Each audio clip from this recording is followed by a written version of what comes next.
Good morning, everybody. It's another episode of Intellectually Honest, unedited, uncut. We're going to get right into it. Before we get started, though, go ahead and hit that like button, hit that subscribe button, hit that notification bell, all that flash. And without further ado, we can go ahead and open up. So I saw the game last night. And I got my takeaways from it. Lonzo Ball and the Chicago Bulls hosted the Joker and the Denver Nuggets. DeMar DeRozan is out.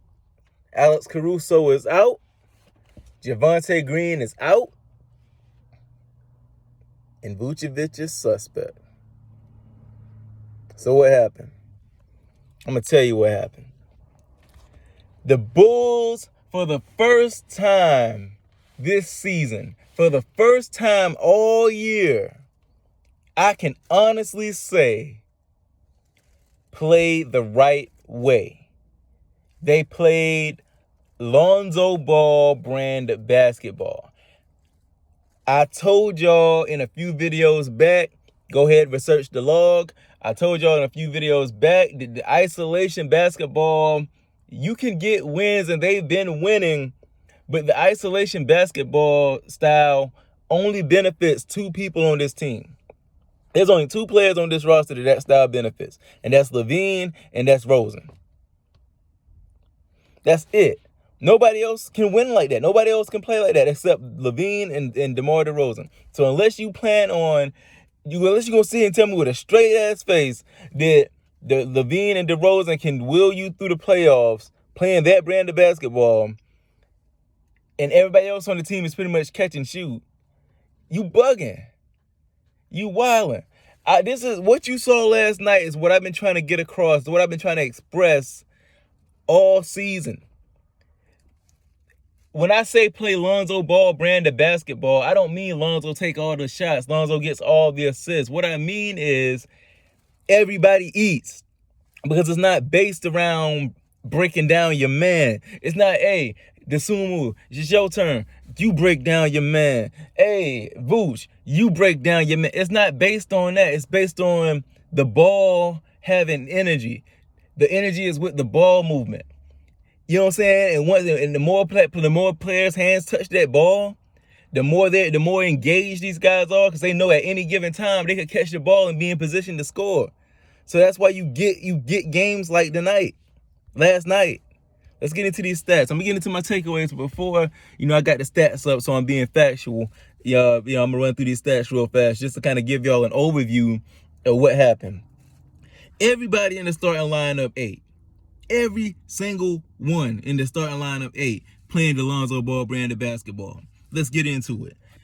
Ayo Dosunmu, the hometown kid, 11 points, getting his first start of the season. 11 points, 6 rebounds, 8 assists, stat sheet stuffing. 66.7% from the field, 50% from 3. Let's go. 42 minutes. He had the most minutes on the team. Easy work. Let's go. Because when that ball is moving, Zoe hit him with a couple passes that got him easy looks. And what that does is it increases the kid's confidence. So, yo, I'm here. If Zoe, my point guard, our captain, our floor general, our quarterback is hitting me with these passes, obviously I belong here. You know what I'm saying? Like that, the way Lonzo plays, that's why the ball boys are so exciting to play with. That's why players want to play with these guys, because they play the right way. LeVar raised these dudes right. Get the ball moving. There is not a single defender in the league that can move faster than the ball. It's just not. Great game by Ayo Dosunmu. Now, Lonzo Ball. Speaking of the ball boys, Lonzo Ball, the number one son. The reason why we're here. 20 points. 10 rebounds. 10 rebounds. 4 assists. 4 blocks. Stat sheet stuffing. Early, ain't even Christmas yet. He's stat sheet stuffing. Let's go. 46.7% from the field. That's good efficiency for Lonzo. 50% from the 3. That's what we expect from Lonzo. 4 out of 8. And I bet y'all can't guess how many free throws Lonzo had tonight. I give you a hint. It's not 0. 2 for 3 from the free throw line. That's what if Lonzo Ball can get to the free throw line more consistently, you looking at a whole different ball. Only 2 turnovers. Positive 16 plus minus. Second highest on the team, if I'm not mistaken. Yes. I'm telling you, man. Everybody eats. I'm looking at this box score. Everybody eats. How your point guard have 4 blocks? I cannot believe that at the beginning of the season, people really thought Lonzo Ball was just an alright defender. It's kind of like a side note, a sidebar. It's like, oh yeah, he also can guard a little bit. No, he can guard a lot of bit. Stop playing. Like this dude is definitely, it would be a crime if Lonzo Ball didn't make all defensive first team. I'm talking about a crime. Like somebody need to be arrested type. Like that's sheesh. Zach LaVine, 32 points, 3 rebounds, 8 assists. Look at this. Everybody was piling up the assists. Desumu, Ball, and LaVine piling up the assists. It's not all about Lonzo Ball getting all the assists. Everybody eats, and it's fun. You see how exciting that game was last night? That was one of the funnest games the Bulls played so far this season. 32 points, 3 rebounds, 8 assists, a steal, 56.5% from the field, 33.3% from 3, positive 17. Zach had the highest plus minus on the team. Vooch. This is the thing. Vooch did not have a great shooting night. He shot 33% from the field, 37% from 3, which actually isn't that bad, but he can do better. But he still finished with 20 and 10. You know why? Because when you play the Lonzo Ball style of basketball, you don't get iced out just because you cold. That ball gonna keep finding you, and you better keep taking them shots. That's just how it is. It don't matter about. That's what LeVar was talking about. I don't know if you remember an interview like years ago. LeVar was at least 2 years ago. LeVar was talking about like field goal percentages and shoot percentages, and none of that don't matter. Like. You run up and down that court, you run them off the court, you gonna get more shots up.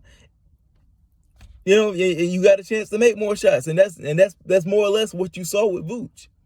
Yeah, it wasn't efficient, but 20 and 10. What can you say? Derrick Jones Jr., 12 points, 9 rebounds, and assists. Everybody scored double figures. Then of course you had the bench helping out. Troy Brown Jr. crashing the board with 8 rebounds. It was just a great game, man. Very, very fun to watch. I hope that Billy Donovan uses this game as an example of how you should play, even when DeRozan comes back. Because it's not like DeRozan's not gonna eat. Like everybody eats. That's what I'm saying. That isolation basketball only benefits Zach LaVine and DeRozan, and that's gonna burn out in the playoffs. I think you gotta make it to where everybody on that team is a threat if this team is gonna reach its full potential. And what you saw last night was just incredible. My favorite player tonight, you probably could guess it's the alley-oop to Lonzo. But it's not just because Lonzo caught an alley-oop. If you go back and watch that play, and this is the beauty of Lonzo Ball, he doesn't need the ball in his hand to orchestrate the offense. Lonzo Ball orchestrated that whole transition without the ball. He didn't touch the ball until he was yamming it down. You saw Zach LaVine was drilling up court. He told Zach, hey, pass it over there. Zach passed it. Then when Desumo got it, he said, hey, throw it up. He threw it up. Boom. Lonzo orchestrated that whole play without even touching the ball until the end. That's when he saw it developing before Zach LaVine even got to the half court. Like, he saw it.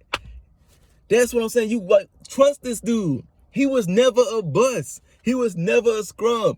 We just gotta trust this guy. The Bulls, the league, get it out of your head that this dude is a bust. It's over. All that bust talk is over.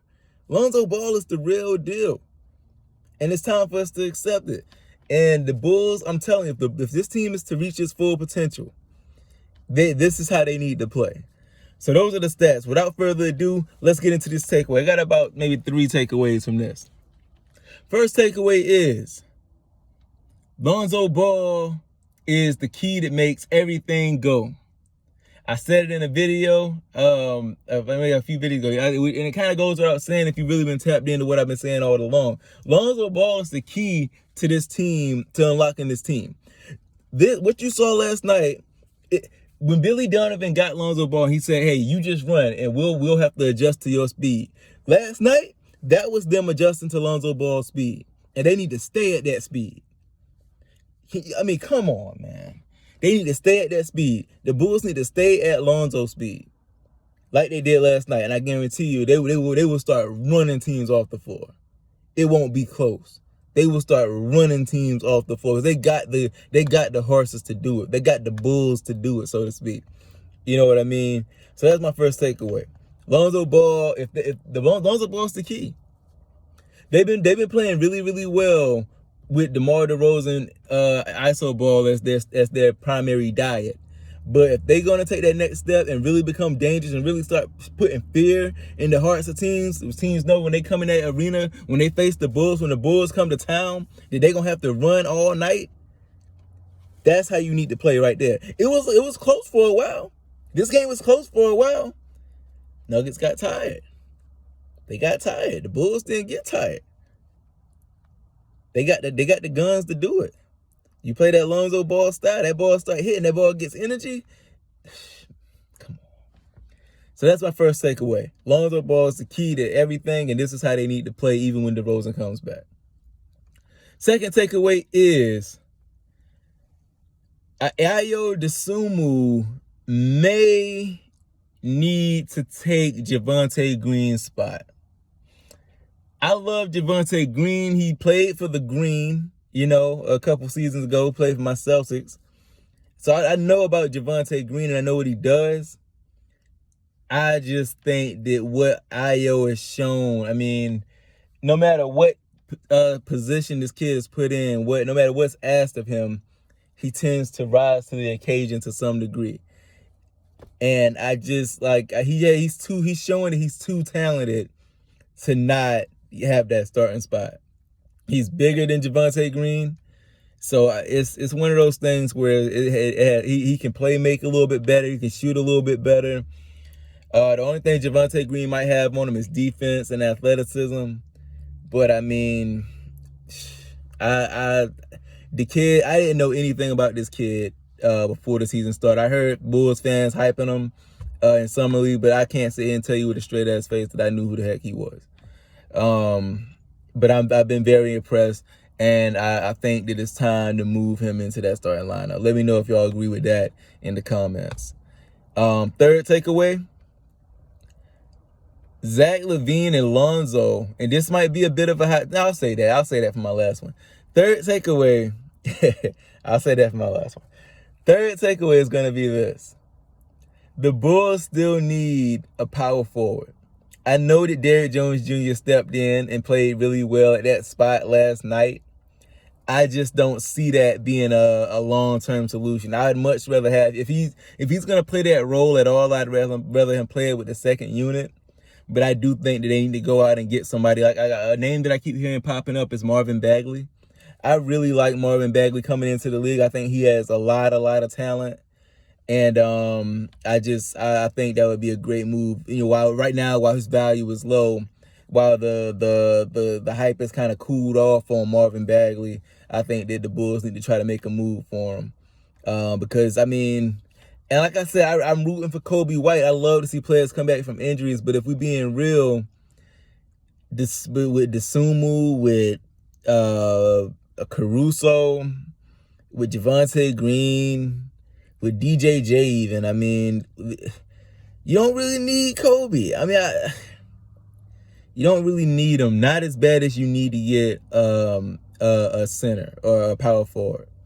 So if it comes down to the come down, I'd be more than willing to package Kobe White in a trade deal to get Marvin Bagley. Maybe package Kobe White with that kid Alizé, since obviously we ain't using him. But yeah, Dosunmu, he's shown me enough Yeah, the sumo. Yeah, he's showing me enough. I think his play is slowly but surely making Kobe White expendable. So that's it. That's the third takeaway. The Bulls still need to shore up that power forward spot. And I think that will ultimately, if you get somebody down there that's more willing and able to bang, I think that'll let Vooch ease up and kind of play his finesse game that he likes to play. Last takeaway, and this is kind of a hot take. Let me know in the comments if you agree. The Bulls look better without DeMar DeRozan. I know it's one game. I know it's the sample size is as small as it could get. But tell me, follow me. Tell me that when the Bulls got Lonzo, that this is not what y'all envisioned. Is this not why you are here initially? If you would have said DeMar DeRozan, if you would say, all right, we getting DeMar DeRozan and he gonna ISO and take all the shots. That's a far cry from what we thought we would see when the Bulls got Lonzo. This is more in line with what we thought would happen.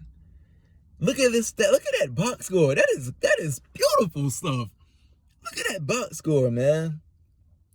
Everybody ate. Literally everybody can leave this game feeling great about their contribution. It wasn't about sitting around watching DeMar DeRozan go Kobe on everybody, which has been working and has been very impressive. But this is a better brand of basketball to play. It just is. So now the test is, and the question is, when DeMar DeRozan comes back, then what? Because that's the thing. When you get guys active and you get guys participating in the game, they're not gonna want to go back to just sitting and watching. I swear I think that's what happened to my Celtics. When Kyrie Irving and Gordon Hayward got hurt that year in 2017, and everybody started eating, Terry Rozier, Marcus Smart, Brown, Tatum, everybody was eating, Horford, everybody was eating.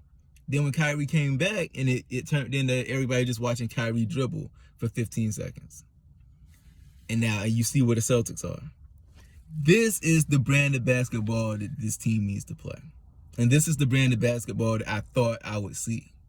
And I was very pleased with what I saw last night. So that's it, man. It's another episode of Intellectually Honest in the books. Y'all go ahead and hit that like button, hit that subscribe button, most definitely hit that notification bell. I appreciate you guys supporting this channel and helping it grow ever so slowly, but ever so surely. And we're going to keep it going. So, yeah, catch me on the next one, man. We out of here.